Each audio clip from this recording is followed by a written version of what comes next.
Au premier tour des législatives, le Rassemblement national a comptabilisé 29,25% des voix. Pourtant, d'après les projections Ipsos, le parti remporterait environ 44% des sièges à l'Assemblée nationale. Mais alors, comment expliquer une telle différence? Eh bien, il faut regarder du côté du scrutin.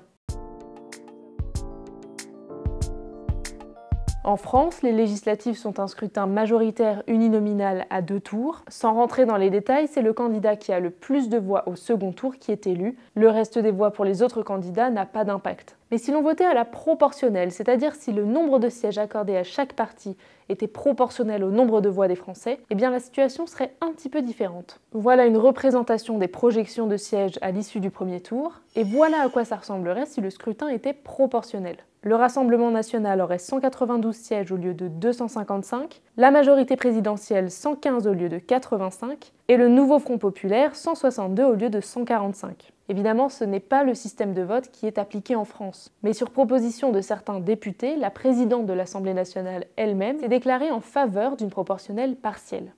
11 départements passeraient à un scrutin proportionnel. Ce sont les départements les plus peuplés, Paris, les Yvelines, donc mon département, le Nord, les Bouches-du-Rhône, etc.